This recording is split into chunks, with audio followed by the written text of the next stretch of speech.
Hi friends, ఎలా ఉన్నారు?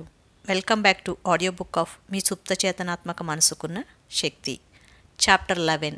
మీ సుప్తచేతన మనసు విజయంలో ఒక భాగస్వామి. విజయం అనే మాటలో దాగి ఉన్న అర్థం జీవితంలో విజయాన్ని సాధించటం. ఈ భూమి మీద దీర్ఘకాలం శాంతి, ఆనందం, సంతోషంతో బతకటమే విజయం అంటే. ఈ గుణాల తాలూకు శాశ్వతానుభవాన్ని యేసుక్రీస్తు శాశ్వతమైన జీవితం అని అన్నాడు. జీవితంలో అసలు అవసరమైన శాంతి, సామరస్యం, నిజాయితీ, భద్రత, సంతోషం సులభంగా అందవు. ఇవి మనిషిలోని లోతైన ఆత్మలోంచి వస్తాయి.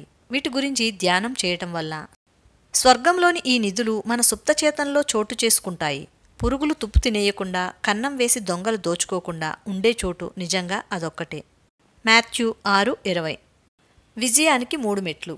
విజయానికి ముఖ్యమైన మొదటి మెట్టు మీరు ఏం చేయడానికి ఇష్టపడతారో తెలుసుకుని దాన్ని చేయడం. మీరు చేసే పనిని మీరు ప్రేమించకపోతే అందులో మీరు విజయాన్ని సాధిస్తారని అనుకోవటం వీలు కాదు. ప్రపంచం మొత్తం మీరు గొప్ప విజేతలని పొగిడినా సరే, మీ పని మీద మీకు ప్రేమ ఉంటే దాన్ని పూర్తి చేయాలని మీకు కోరిక కలుగుతుంది. ఎవరికైనా మనస్తత్వ రోగ నిపుణుడు అవ్వాలని అనిపిస్తే ఆ వ్యక్తి ఒక డిప్లొమా సంపాదించుకుని దాన్ని గోడకు తగిలించుకున్నంత మాత్రాన సరిపోదు.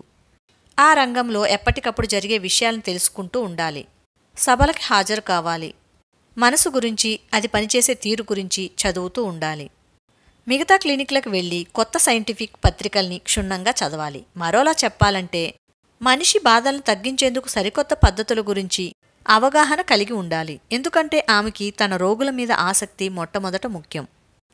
కానీ ఈ వాక్యాల్ని చదువుతూ మీరిలా ఆలోచించారనుకోండి, నేను మొదట అడుగు వేయలేను, ఎందుకంటే నాకు కావలసిందేమిటో ఇంకా నాకే తెలీదు. నేను ప్రేమించగల రంగాన్ని ఇక ఎలా కనుక్కోగలను అన్నారనుకోండి, మీ పరిస్థితి అదే అయితే మార్గదర్శకత్వం కోసం ఈ విధంగా ప్రార్థించండి. నా సుప్తచేతనలోని అంతులేని జ్ఞానం జీవితంలో నా అసలు స్థానమేమిటో నాకు చూపిస్తుంది. ఈ ప్రార్థనని నెమ్మదిగా, సానుకూలంగా, ప్రేమగా మీ అంతఃచేతనకి మళ్లీ మళ్లీ అందచేయండి. నమ్మకంతోనూ ఆత్మవిశ్వాసంతోనూ మీరు కొనసాగిస్తే జవాబు ఒక దిశగా ప్రయాణించే భావనగా, ప్రేరణగా, ధోరణిగా మీ దగ్గరకొస్తుంది. ఒక విద్యార్థి రసాయన శాస్త్రం చదువుకొని ఆ రంగంలో పనిచేయాలని అనుకున్నట్టయితే అతను ఈ రంగంలోని అన్ని శాఖల మీద దృష్టి ఉంచి తను ఎంచుకున్న విషయానికి పూర్తి సమయాన్ని కేటాయించాల్సి ఉంటుంది. ఈ రంగంలో దొరికే సమాచారాన్నంతా తెలుసుకోవాలన్న కుతూహలం, ఉత్సాహం అతనిలో ఉండాలి. వీలైతే వాళ్లకన్నా ఎక్కువ తెలుసుకునేందుకు ప్రయత్నించాలి. ఆ యువకుడు తను ఎంచుకున్న రసాయన శాస్త్రంలో గొప్ప ఆసక్తి కలిగి ఉండి దాన్ని ప్రపంచ శ్రేయస్సుకి ఉపయోగించాలని కోరుకోవాలి. మీ అందరిలోకి ఎవరైతే ఎక్కువ గొప్పవాడో అతన్ని మీ సేవకుడిగా స్వీకరించండి. కేవలం జీవిక కోసము, ఏదో విధంగా బతుకు వెళ్లదీయడం కోసము పని చేయాలనుకునే వాళ్ల ధోరణికి, పైన చెప్పిన వ్యక్తిలాంటి వాళ్ల ధోరణికి చాలా పెద్ద తేడా ఉంది. ఏదో విధంగా బ్రతుకు వెళ్లదీయడం అనేది నిజమైన విజయం కాదు. మనుషులకుండే కారణాలు గొప్పవిగా, ఉదాత్తమైనవిగా, మరింత పరోపకారం చేసేవిగా ఉండాలి. అవి ఇతరులకి సేవనందించాలి, ఫలితాల్ని ఆశించకుండా పనిచేయాలి. 3వ మెట్టు అన్నిటికన్నా ముఖ్యమైంది. మీరు చేయాలనుకున్న పని మీ ఒక్కరికే విజయాన్ని అందించేదిగా ఉండకూడదని రూఢి చేసుకోవాలి. మీ కోరికలో స్వార్థం ఉండకూడదు. అది మానవాళికి ఉపయోగపడాలి. మీ దారి మీరు ఎంచుకున్న గమ్యాన్ని చేరి మీ ప్రయాణాన్ని పూర్తి చేయాలి. అంటే మీ ఆలోచన ముందుకెళ్లి ప్రపంచానికి మేలు చేసే ఉద్దేశాన్ని లేదా సేవ చేసే ఉద్దేశాన్ని కలిగి ఉండాలి. అది అప్పుడు మరిన్ని ఎక్కువ ఆశీస్సులతో మీ వద్దకు తిరిగి వస్తుంది. మీ లాభం కోసమే మీరు పనిచేసేటట్టయితే మీరీ ముఖ్యమైన వలయాన్ని పూర్తి చేయలేరు. మీరు ఫలితాల్ని సాధించినట్టు కనపడవచ్చు, కానీ మీరు మీ జీవితంలో ఏర్పరచుకున్న అసంపూర్తి వలయం, షార్ట్ సర్క్యూట్ కాలక్రమాన మీకు పరిమితుల్ని, అనారోగ్యాన్ని కలిగించే అవకాశం ఉంది. నిజమైన విజయానికి కొలమానం. ఈ క్షణాన మీరు టీవీలో నేను చూసిన ఆ వ్యక్తి మాటేమిటి, షేర్ మార్కెట్లో మోసాలు చేసి లక్షలకు లక్షలు సంపాదించాడే, అతనికన్నా గొప్ప విజయాల్ని సాధించిన వాణ్ణి చూడబోమే, ఇక మానవాళికి లాభం చేకూర్చాలన్న ఆలోచన ఏ కోసాన అతనికున్నట్టు కనిపించదే అనుకుంటూ ఉండవచ్చు. అలాంటి వాళ్ళు అంతటా కనిపిస్తారు, కానీ వాళ్ల స్వభావమేమిటో అర్థం చేసుకునేటప్పుడు జాగ్రత్త వహించాలి.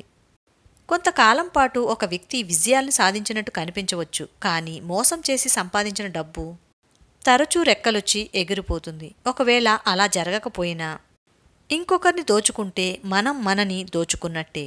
మనని అలా ప్రవర్తించేటట్టు చేసేవి లేమి, పరిమితి అనే ధోరణి ఇంకెన్నో రకాలుగా బయటపడుతూ ఉంటుంది. మన శరీరంలో, మన కుటుంబ జీవితంలో, ఇతరులతో మనకున్న సంబంధాలలో. మనం ఆలోచించేది, మనం అనుభవించేది మనం సృష్టిస్తాం. మనం నమ్మేదాన్ని మనం సృష్టిస్తాం. ఎవరైనా మోసాలు చేసి బోలెడంత ఆస్తిని సంపాదించుకున్నప్పటికీ అతను విజేత కాడు. మనశ్శాంతి లేని విజయం ఉండదు. రాత్రిపూట నిద్ర కరువై అనారోగ్యంతో లేదా అపరాధ భావంతో బాధపడేవాడికి ఎంత సంపద ఉంటే మాత్రమేమిటి? అదెందుకు పనికొస్తుంది? లండన్లో ఒకసారి నేను నేరాలనే వృత్తిగా చేసుకున్న ఒక వ్యక్తిని కలిశాను. అతను తను చేసిన ఘనకార్యాల గురించి నాకు చెప్పాడు. అతను దోపిడీల ద్వారా సంపాదించిన బోలెడంత డబ్బుతో లండన్ శివార్లలో ఒక పెద్ద ఇల్లు కట్టుకుని విలాసవంతంగా జీవిస్తున్నాడు. అదీకాక ఫ్రాన్స్లో ఒక వేసవి విడివి కూడా అతనికి ఉంది. విలాసవంతంగా, అవును, కానీ సుఖంగా కాదు. లండన్ పోలీస్ విభాగం, స్కాట్లాండ్ యార్డ్ ఎప్పుడు తనని ఖైదు చేస్తారో అని నిరంతరం హడిలిపోతూ బతుకుతున్నాడు. మనసులో తిష్టవేసి కూర్చున్న భయం, అపరాధభావం అతన్ని అనుక్షణం వెంటాడడంతో అతనిలో ఎన్నో రకాల అనారోగ్యాలు తలెత్తాయి. తను తప్పు చేశానని అతనికి తెలుసు. మనసు లోతుల్లోని ఈ అపరాధభావం అతన్ని అన్ని రకాల ఇబ్బందులకి గురిచేసింది. ఆ తరువాత అతను తనంతట తానే పోలీసులకు లొంగిపోయి జైలు శిక్ష పూర్తి చేశాడని విన్నాను. జైల్లోంచి విడుదలై వచ్చాక అతను మనస్తత్వవేత్తల సాయాన్ని, ఆధ్యాత్మిక సాయాన్ని పొంది పూర్తిగా మారిపోయాడు. అతను ఉద్యోగం సంపాదించుకొని నిజాయితీగల, చట్ట నియమాల్ని పాటించే పౌరుడిలా జీవించాడు. ఏ పని తనకి ఇష్టమో తెలుసుకుని సంతోషంగా బతికాడు. విజేతలెప్పుడూ తాము చేసిన పనిని ప్రేమించి తన మనసులోని మాటల్ని పూర్తిగా తెలియజేస్తారు. విజయం అనేది కేవలం సంపదని పోగు చేసుకోవడం కాదు. అది అంతకన్నా ఉన్నతమైన ఆదర్శం మీద ఆధారపడి ఉంటుంది. విజేతకి గొప్ప మనస్తత్వ శాస్త్ర జ్ఞానము, ఆధ్యాత్మిక అవగాహన ఉంటాయి. ఈనాటి గొప్ప గొప్ప వ్యాపారవేత్తలు తమ విజయానికి సుప్తచేతనని సరైన విధంగా వాడుకోవడం మీద ఆధారపడతారు. రూపుదిద్దుకోబోయే ఒక ప్రణాళికని పూర్తయిన ఒక ప్రణాళికగా చూసే సామర్థ్యాన్ని వాళ్ళు అలవరుచుకుంటారు. తమ ప్రార్థనలు ఫలించడం, అనుభవంలోకి రావడం చూసి వాళ్ల సుప్తచేతన ఆ ప్రార్థనలని నిజమేనని ఫలించేటట్టు చేస్తుంది. మీరొక లక్ష్యాన్ని స్పష్టంగా ఊహించుకున్నట్టయితే దానికి అవసరమైనవి మీకు అందుతాయి. అవెలా అందుతాయో మీకు తెలియను కూడా తెలియదు. కానీ అవి అందేది మీ సుప్తచేతనకి గల అద్భుతమైన క్రియాశక్తి వల్ల. విజయానికి కావలసిన ఈ 3 మెట్ల గురించి ఆలోచించేటప్పుడు మీ సుప్తచేతనకున్న సృజనాత్మక శక్తుల గురించి మీరెప్పుడూ మర్చిపోకూడదు. విజయానికి అవసరమైన మెట్లు, అవి ఏ ప్రణాళికకి సంబంధించినవైనా దాని వెనుక ఉండేది ఈ శక్తే. మీ ఆలోచనలో సృజనాత్మకత ఉంటుంది. ఆలోచన, అనుభూతి కలిసి ఆత్మాశ్రయమైన నమ్మకంగా రూపొందుతాయి. ఇక మీ నమ్మకాన్ని బట్టే మీకది లభిస్తుంది. మాథ్యూ 9:29. మీలో మీ కోరికలన్నిటినీ తీర్చగల ఒక బ్రహ్మాండమైన శక్తి ఉందని అర్థం అవగానే మీకు ఆత్మవిశ్వాసము, మనశ్శాంతి లభిస్తాయి. మీరు ఏ రంగంలో పనిచేసినప్పటికీ మీ సుప్తచేతనకు సంబంధించిన నియమాల్ని మీరు తెలుసుకోవాలి. మీ మనసుకున్న శక్తులని అమలు చేయడం తెలుసుకుని మీరు పూర్తిగా మనసులోని మాటని అభివ్యక్తీకరించినప్పుడు, మీలోని ప్రతిభని ఇతరులకి పంచుతున్నప్పుడు మీరు నిజమైన విజయ మార్గంలో పయనిస్తున్నారని ఖచ్చితంగా అనవచ్చు. ఇక మీరు దైవకార్యం చేసేవారుగా కానీ ఆ పనిలో భాగస్వామిగా కానీ ఉన్నట్టయితే స్వాభావికంగానే దేవుడు మీ తరపున ఉంటాడు. అందుచేత ఇక మీకు విరోధులెవరుంటారు? ఈ విధమైన అవగాహన ఉన్నట్టయితే ఈ లోకంలో కానీ పైలోకంలో కానీ మీకు విజయం దక్కకుండా ఎవ్వరూ చేయలేరు. అతను తన కలని ఎలా నిజం చేసుకున్నాడు? హాలీవుడ్లో నేనొక నటుణ్ణి కలిశాను. సినిమాలు, టీవీ చూసే ప్రతి వ్యక్తికి అతని పేరు బహుశా తెలిసే ఉంటుంది. అమెరికా మధ్య ప్రాంతంలో ఒక చిన్న వ్యవసాయ కుటుంబంలో పుట్టి పెరిగానని అతను నాకు చెప్పాడు. వాళ్లకి కేవలం తిండికి, బట్టకి సరిపోయేంత డబ్బు ఉండేది. అతనికి కాలక్షేపం 2 ఛానళ్లు చూపించే బ్లాక్ అండ్ వైట్ టీవీ. అయినా అతను నటుడు కావాలని కలలు కనసాగాడు. ఆ కల అతనిలో మరింత పాతుకుపోసాగింది. పొలంలో పనిచేసేటప్పుడు, పశువుల్ని కొట్టంలోకి తోలేటప్పుడు నేను ఎప్పుడూ నా పేరుని ఒక గొప్ప థియేటర్ బయట పెద్ద పెద్ద అక్షరాల్లో ఊహించుకునేవాణ్ణి. నేను ప్రతి అంశాన్ని చూశాను. అభిమానులు చుట్టూ మోగటం, నా ఇంటర్వ్యూల కోసం రిపోర్టర్లు ఒకరినొకరు కుమ్ముకోవటం. ఈ ఊహాచిత్రాన్ని నేను కొన్నేళ్లపాటు చూస్తూ వచ్చాను. చివరికి నేను ఇల్లు వదిలి లాస్ ఏంజల్స్ చేరుకున్నాను. సినిమాల్లోనూ, టీవీ కార్యక్రమాల్లోనూ ఎక్స్ట్రా వేషాలు సంపాదించుకున్నాను. త్వరలోనే నాకు నా మొట్టమొదటి పాత్ర, అది పెద్ద తారగా దొరికింది. మొట్టమొదట ప్రదర్శన ఏర్పాటు చేయబడిన రాత్రి నేను కారులో థియేటర్కి చేరుకుని మూర్ఛపోయినంత పనిచేశాను. నా పేరు లైట్ల వెలుగులో కనిపించింది. బోలెడంతమంది జనం. న్యూస్ రిపోర్టర్లు. సరిగ్గా అంతా నేను చిన్నప్పుడు ఊహించుకున్నట్టే ఉంది. అతనింకా ఇలా అన్నాడు: పోషించుకుంటూ వచ్చిన ఊహల శక్తి విజయాన్ని చేకూర్చే విధానాన్ని మిగతా వారికన్నా నేను ఎంతో బాగా అర్థం చేసుకున్నాను. ఆమె కలలుగన్న ఫార్మసీ నిజమైంది. కొన్నేళ్ల క్రితం మేరీ ఎస్ అనే ఆమెతో నాకు పరిచయమైంది. ఆమె ఒక మందుల దుకాణంలో ప్రిస్క్రిప్షన్స్ రాసే విభాగంలో పనిచేసేది. ఆ దుకాణం ఒక చైన్ స్టోర్, అంటే దేశమంతటా ఆ దుకాణం శాఖలు ఉంటాయి. ఒకరోజు నాకోసం ఆమె ఒక ప్రిస్క్రిప్షన్ రాస్తూ ఉండగా మేం మాటల్లో పడ్డాం. తను చేసే పని తనకి ఎలా ఉందని నేనామెని అడిగాను. ఓ, బాగానే ఉంది. నా జీతం, నాకొచ్చే కమిషన్లు నాకు మంచి జరుగుబాటునే అందిస్తున్నాయి. అదీగాక ఈ కంపెనీకి లాభాల్ని పంచుకునే ఒక మంచి కార్యక్రమం కూడా ఉంది. అదృష్టం బావుంటే నేను ముసలితనం రాకుండానే రిటైర్ అయి సరదాగా గడపగలుగుతాను అందామే. నేనొక క్షణం ఏమీ అనలేదు. తరువాత, మీరు చిన్నప్పుడు మీ జీవితం ఇలాగే ఉంటుందని అనుకున్నారా? ఫార్మసిస్ట్ని అవుతానని అనుకున్నారా అని అడిగాను. ఆమె ఇబ్బందిగా మొహం పెట్టింది. లేదు, అలా అనుకోలేదు. ఎప్పుడూ నాకొక సొంత దుకాణం ఉంటుందనే ఊహించుకున్నాను. దారిన వెళ్తుంటే అందరూ నన్ను చూసి హలో అని పలకరించాలని, నన్ను పేరు పెట్టి పిలవాలని కోరుకున్నాను. నాకు కూడా వాళ్ళందరి పేర్లు తెలుస్తాయని అనుకునేదాన్ని. ఎందుకంటే వాళ్ళందరికీ మందులు అమ్మేది నేనే. మరి మీకిది విచిత్రంగా అనిపించవచ్చు. ఒక్కోసారి తమ పిల్లవాడికో పిల్లకో ఒంట్లో బాగోలేదని ఎందరో తల్లిదండ్రులు అర్ధరాత్రి నాకు ఫోన్ చేసినట్టు కూడా నేను కలగన్నాను. నా నైటీ మీదే బట్టలు తొడుక్కుని కొందరికి దుకాణానికి వెళ్లి వాళ్ళకి కావలసిన మందులు తీసుకువెళ్లి ఇవ్వటం కూడా కలలో నాకు కనిపించింది. దుకాణం కౌంటర్ వెనుక నిలబడి ఉదయం 9 నుంచి సాయంత్రం 5 గంటల దాకా చేసే ఉద్యోగం లాంటిది కాదు కదా నా కల అంది. కానే కాదు. కానీ మీరు మీ కలని నిజం చేసుకోవడానికి ఎందుకు ప్రయత్నించకూడదు? అప్పుడు మీకు మరింత సంతోషంగా, మంచి పనికొచ్చే పని చేస్తున్నా తృప్తి కలుగుతుందేమో. మీ చూపుల్ని ఇంకా పైమెట్ల మీదకి తీసుకువెళ్ళండి. ఈ దుకాణాన్ని వదిలిపెట్టి మీరు సొంతంగా ఒక దుకాణాన్ని తెరవండి అన్నాను. అదెలా సాధ్యం? అంది ఆమె తల అడ్డంగా ఆడిస్తూ. దానికి చాలా డబ్బు కావాలి. మేమిప్పుడు చాలని జీతంతో సర్దుకుంటున్నామంది. దానికి జవాబుగా నేనొక అద్భుతమైన నిజాన్ని ఆమెతో పంచుకున్నాను. ఆమె నిజమని అనుకున్నది దేన్నైనా నిజం చేసుకోవచ్చు. ఆ తరువాత తన సుప్తచేతనకున్న శక్తి గురించి ఆమెకి కొంత చెప్పాను. తన సుప్తచేతనలో ఒక స్పష్టమైన, నిర్దిష్టమైన ఆలోచనని పొదగగలిగితే దాన్ని నిజం చేయగల శక్తి సుప్తచేతనకు ఉంటుందనే విషయాన్ని ఆమె తొందరగానే గ్రహించింది. ఆమె తన సొంత దుకాణంలో ఉన్నట్టు ఊహించుకోసాగింది. మనసులో మందు సీసాల్ని ఎలా సర్దిందో ఊహించుకుంది. ప్రిస్క్రిప్షన్ని ఎలా రాసింది. తనకి పరిచయమున్న ఇరుగు పొరుగు వాళ్లే తన దగ్గరకొచ్చే రోగులని ఆమె ఊహించుకుంది. తనకి ఒక పెద్ద బ్యాంక్ బ్యాలెన్స్ ఉండటం కూడా ఆమెకి కనపడింది. మానసికంగా ఆమె ఊహించుకున్న ఆ దుకాణంలో పనిచేసింది. ఒక మంచి నటిలా ఆ పాత్రని చక్కగా పోషించింది. నేను అలా ఉన్నట్టు నటిస్తే నేనా వ్యక్తినే అయిపోతాను. ఆ నాటకంలో ఆమె మనస్ఫూర్తిగా నటించింది. ఆ పాత్రలో జీవించింది. కదలికల్ని సృష్టించింది. ఆ దుకాణానికి సొంతదారైనట్టు నటించడం ప్రారంభించింది. చాలా ఏళ్లకి మా సంభాషణ జరిగిన తర్వాత తన జీవితంలో జరిగిన సంఘటనల గురించి మేరీ నాకు ఉత్తరం రాసింది. ఒక కొత్త మాల్లో వీళ్లకి పోటీగా పెద్ద మందుల దుకాణం తెరవడంతో తన చైన్ స్టోర్ దెబ్బతిందని, తను ఒక పెద్ద మందుల కంపెనీలో ఊళ్ళు తిరిగే ప్రతినిధిగా పనిలో చేరానని, దేశంలోని ఎన్నో రాష్ట్రాల్లో జరిగే అమ్మకాల వ్యవహారాలన్నీ నేనే చూసేదాన్నని రాసింది. ఒకరోజు పశ్చిమ సరిహద్దులోని ఒక చిన్న టౌన్కి ఆమె వెళ్ళింది. ఆ ఊళ్ళో ఒకే ఒక మందుల దుకాణం ఉంది. ఆమె అక్కడికి ఇంతకు ముందెప్పుడూ వెళ్లలేదు.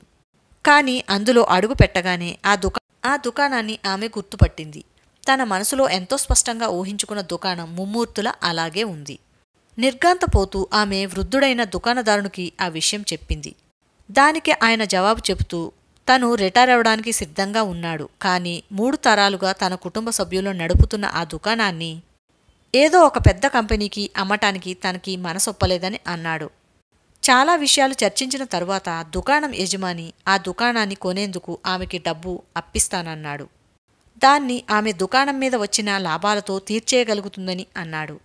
ఆ యువతి తన కుటుంబంతో సహా ఆ ఊరికి చేరుకుని దుకాణానికి నడిచి వెళ్లే దూరంలో ఒక పెద్ద పాత ఇంటిని మొత్తం డబ్బు చెల్లించి కొనేసుకుంది. ఇక ప్రతిరోజు ఆమె దుకాణానికి నడిచి వెళ్లేటప్పుడు దారిలో ఎదురైన వాళ్ళందరూ ఆమెని హలో అంటూ పలకరిస్తారు. ఆమెని పేరు పెట్టి పిలుస్తారు. వాళ్ళకి ఆమె తెలుసు, ఎందుకంటే వాళ్ళు మందులు కొనేది ఆమె దగ్గరే. వ్యాపారంలో సుప్తచేతనని ఉపయోగించుకోవడం. కొన్నేళ్ల క్రితం కొంతమంది కంపెనీ ఎగ్జిక్యూటివ్లకి ఊహాశక్తిని, సుప్తచేతనని ఉపయోగించుకోవడం గురించి నేను ఉపన్యాసం ఇచ్చాను.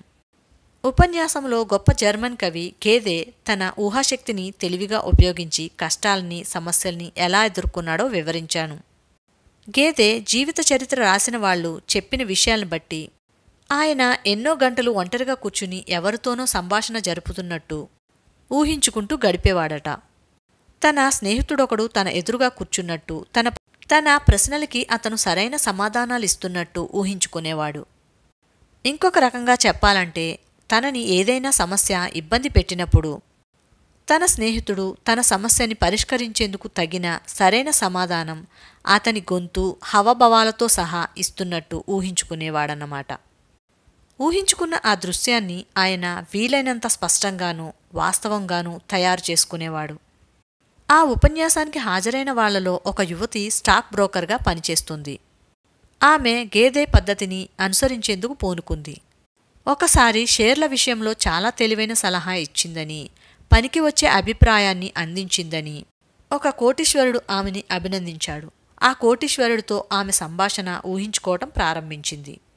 ఆ సంభాషణని తన మనసులో ఒక నమ్మకంగా గాఢంగా నాటుకునేదాకా ఆమె ఈ ఊహా సంభాషణని చాలా నాటకీయంగా కొనసాగించింది.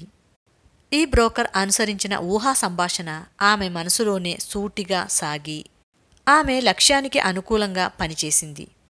తన క్లయింట్కి మంచి పెట్టుబడుల్ని పెట్టేందుకు సహాయపడాలన్నది ఆమె లక్ష్యం. వాళ్ళకి డబ్బు సంపాదించి పెట్టాలన్నదే ఆమె జీవిత లక్ష్యం.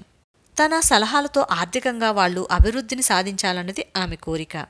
తను చేసే వ్యాపారంలో ఈనాటికి ఆమె తన సుప్తచేతన సాయం తీసుకుంటూ తన రంగంలో అద్భుతమైన విజయాల్ని సాధిస్తుంది. ఆర్థిక అంశాలని ప్రచురించే ఒక పెద్ద పత్రికలో ఈ మధ్యనే ఆమెతో ఇంటర్వ్యూ కూడా వచ్చింది. 16 ఏళ్ల కుర్రాడు ఓటమిని గెలుపుగా మార్చుకున్నాడు. టాడ్ ఎంకి 16 ఏళ్లు. అతను నాతో, నేను ఏం చేసినా ఓటమే ఎదురవుతుంది, ఎందుకో తెలీదు. నేను తెలివి తక్కువ వాడిననుకుంటా.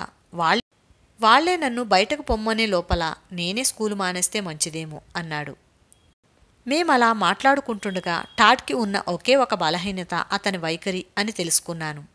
అతనికి తన చదువు మీద శ్రద్ధ లేదు. కొందరు టీచర్లంటే, తోటి విద్యార్థులంటే కూడా కోపం.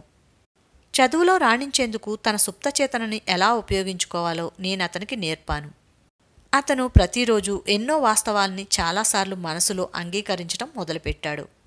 ముఖ్యంగా రాత్రులు నిద్రపోయే ముందు, ప్రొద్దున్నే నిద్రలేచిన వెంటనే. సుప్తచేతనకి ఆలోచనల్ని అందించేందుకు అదే అన్నిటికన్నా మెరుగైన సమయమని ముందే చెప్పుకున్నాం. అతను ఈ కింది విధంగా అంగీకార ధోరణి పాటించాడు. నా సుప్తచేతన జ్ఞాపకాలకి భాండాగారమని నేను అర్థం చేసుకున్నాను.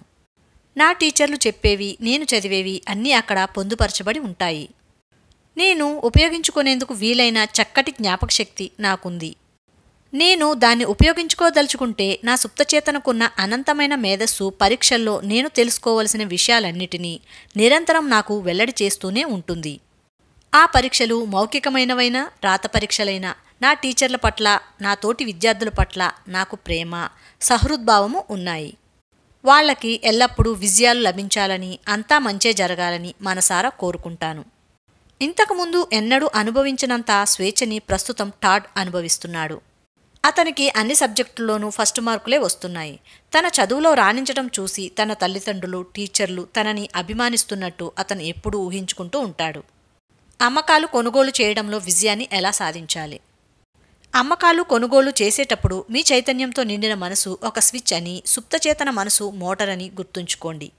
పని చేయించాలంటే మోటార్ని స్టార్ట్ చేయాలి. మీ చేతన మీ సుప్తచేతనలోని శక్తిని నిద్రలేపుతుంది.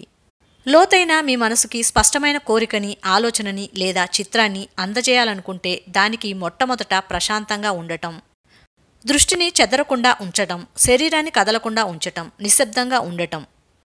ఈ ధోరణి మీ ఆదర్శాలని మీ మనసు గ్రహించే క్రమంలో అనవసరమైన విషయాలు, తప్పుడు ఆలోచనలు జోక్యం కలిగించుకోకుండా అడ్డుకుంటుంది. అంతేకాక ఇలాంటి స్థితిలో ప్రయాస కూడా అతి తక్కువ స్థాయికి చేరుకుంటుంది. రెండో మెట్టు, మీరు కోరుకున్న లక్ష్యాన్ని వాస్తవమని ఊహించుకోవడం. ఉదాహరణకి మీరొక ఇల్లు కొనాలని అనుకుంటున్నారు. మనసు ప్రశాంతంగా ఉన్న స్థితిలో మీరు ఈ కింది విధంగా అనుకుంటారు: నా సుప్తచేతంలోని అంతులేని మేధస్సు ఎంతో వివేకంతో కూడుకున్నది. నా అవసరాలన్నిటికీ తగినట్టు ఉండి నేను కొనగల ఆదర్శమైన ఇంటిని అది నాకిప్పుడు చూపిస్తుంది. ఈ విన్నపాన్ని ఇప్పుడు నా సుప్తచేతనకి అందిస్తున్నాను. నా కోరికకి తగినట్టుగా అది స్పందిస్తుందని నాకు తెలుసు. పూర్తి నమ్మకంతోనూ ఆత్మవిశ్వాసంతోనూ నేనీ విన్నపాన్ని విడుదల చేస్తున్నాను. ఒక రైతు నేలలో విత్తనాన్ని పాతినట్టు అది తప్పక పెరుగుతుందనే విషయాన్ని నమ్ముతూ. మీ ప్రార్థనకి జవాబు ఒక వార్తాపత్రిక ప్రకటనలో గాని, ఒక స్నేహితుడి దగ్గర గాని దొరకవచ్చు. లేదా అన్ని విధాలుగా మీరు కోరుకున్నట్టు ఉండే ఇంటికి ఎవరైనా మిమ్మల్ని తీసుకెళ్లవచ్చు. మీ ప్రార్థనకి జవాబు ఎన్నో రకాలుగా దొరకవచ్చు. ప్రధానంగా మీరు నమ్మవలసింది జవాబు ఎప్పుడూ దొరుకుతుంది అనేది. కానీ మీ సుప్తచేతన పనిచేస్తుందన్న నమ్మకం మాత్రం మీకుండాలి. ఒకవేళ మీరు ఇల్లు లేదా స్థలం కానీ ఇంకేదైనా స్థిరాస్తి గాని అమ్మాలనుకుంటే సుప్తచేతనకున్న అంతులేని మేధస్సుని నమ్మటమే మీరు కోరుకున్న మార్గనిర్దేశాన్ని అందిస్తుంది. నేను లాస్ ఏంజల్స్లోని నా ఇంటిని అమ్మినప్పుడు నేనొక మెలకువలను వాడాను. దాన్నే ప్రస్తుతం రియల్ ఎస్టేట్ ఏజెంట్లందరూ ఉపయోగించి చెప్పుకోదగ్గ ఫలితాల్ని వేగంగా పొందుతున్నారు. నా ఇంటి ముందు లాన్లో ఒక బోర్డు మీద ఇలా రాసి ఉంచాను: ఇంటి సొంతదారు అమ్ముతున్నాడు. ఆ రోజు రాత్రి నేను నిద్రపోయే ముందు ఒకవేళ ఈ ఇంటిని కొనే వ్యక్తి నీకు దొరికితే ఆ తర్వాత ఏం చేస్తావు అని నన్ను నేను ప్రశ్నించుకున్నాను. అమ్మకానికి అనే బోర్డుని తీసి చెత్తబుట్టలో పారేస్తాను అన్న జవాబు వచ్చింది. నా మనసులోని తెర మీద నేనొక దృశ్యాన్ని ఊహించుకున్నాను. ఆ బోర్డుని పట్టుకుని నేలలోంచి పైకి లాగి నా భుజం మీద పెట్టుకుని చెత్త డబ్బాలుండే ఇంటి పెరట్లోకి నడిచాను. దాన్ని చెత్తలో పారేస్తూ, నీ సహాయానికి ధన్యవాదాలు, ఇక నాకు నీ అవసరం లేదు అన్నాను. నా పని పూర్తయిందన్న తృప్తి మనసు నిండా నిండడంతో నిద్రపోయాను. మర్నాడు ఒక మనిషి వచ్చి ఇంటికి కొంత డబ్బు ఇచ్చి, ఆ బోర్డుని ఇక మీరు పారేయొచ్చు, అది మీకింక అవసరం లేదు అన్నాడు. నేనతని సలహా పాటించాను. ఆ బోర్డుని పీకేసి చెత్త పారేసే చోటుకి వెళ్లాను. బాహ్యచర్య మనసులోని ఊహని బలపరిచింది. ఇందులో కొత్త విషయం ఏమీ లేదు. లోపలున్నదే బయట ఉంటుంది. ఇంకోలా చెప్పాలంటే మీ సుప్తచేతంలో ముద్రించుకున్న చిత్రం మీ బాహ్య జీవితపు తెర మీద యథాతథంగా కనిపిస్తుంది. లోపలిదాన్నే బయటది ప్రతిబింబిస్తుంది. బయటి చర్యలే లోపలి చర్యల్ని అనుసరిస్తాయి. ఇళ్లని, స్థలాలని, ఆస్తులని అమ్మటంలో ఇంకో రకమైన పద్ధతి కూడా పనిచేస్తుంది. నెమ్మదిగా, నిశ్శబ్దంగా అనుభవిస్తూ ఈ క్రింది మాటల్ని అంగీకరించండి. ఈ ఇంటిని కొనాలని కోరుకుని ఈ ఇంట్లో ఉంటూ సమృద్ధిని సంపాదించబోయే కొనుగోలుదారుని అంతులేని మేధస్సు నా వైపుకి ఆకర్షిస్తుంది. ఈ కొనుగోలుదారుని నా దగ్గరకు పంపేది నా సుప్తచేతంలోని సృజనాత్మక బుద్ధి. అది ఎప్పుడూ పొరపాట్లు చెయ్యదు. ఈ కొనుగోలుదారు ఎన్నో ఇళ్లను చూడవచ్చు, కానీ అతనికి కావలసింది, అతను కొనబోయేది నా ఇంటిని. ఎందుకంటే అతనిలోని అంతులేని మేధస్సు అతనికి దారి చూపిస్తుంది. కొనుగోలుదారు సరైనవాడని, సమయం సరైనదని, ధర సరైనదని నాకు తెలుసు. దానికి సంబంధించిన విషయాలన్నీ సరైనవే.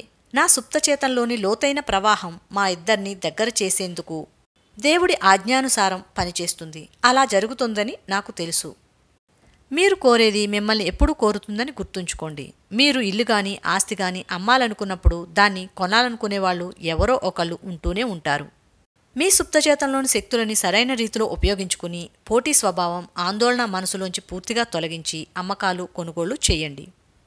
తను కోరుకున్న దాన్ని పొందడంలో ఆమె విజయాన్ని ఎలా సాధించింది? మార్గరెట్ టీ అనే ఒక యువతి క్రమం తప్పకుండా నా ఉపన్యాసాలకి హాజరయ్యేది. తను ఉండే చోటు నుంచి హాలుకి చేరుకునేందుకు ఆమె 3 బస్సులు మారవలసి వచ్చేది.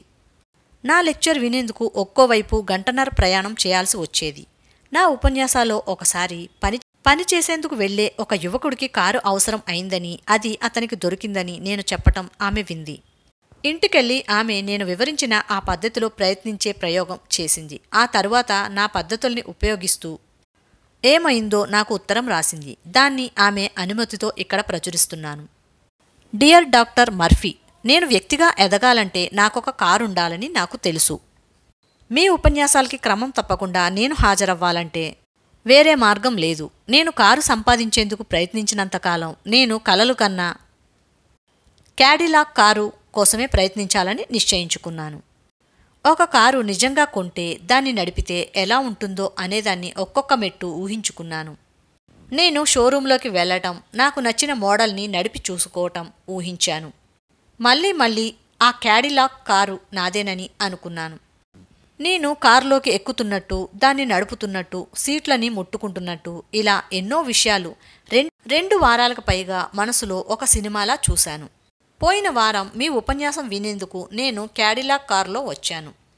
ఇంగిల్వుడ్లో ఉండే నా పెదనాన్న చనిపోతూ తన క్యాడిలాక్ కారుని, తన ఎస్టేట్ని మొత్తం నా పేర రాశాడు. విజేతలైన ఎగ్జిక్యూటివ్లు ఉపయోగించిన మార్గాలు. చాలామంది పేరు పొందిన బిజినెస్ ఎగ్జిక్యూటివ్లు విజయం అనే మాటని చాలా నెమ్మదిగా, వినయం తమదేనని నమ్మకం కలిగేదాకా రోజూ వాడేస్తూ ఉంటారు. విజయం గురించిన ఆలోచనలో విజయానికి కావలసిన అంశాలన్నీ ఉంటాయని వాళ్ళకి తెలుసు. అదేవిధంగా మీరు కూడా ఇప్పుడు విజయం అనే మాటని నమ్మకంతోనూ, విశ్వాసంతోనూ మనసులో మళ్ళీ మళ్ళీ అనుకోవచ్చు.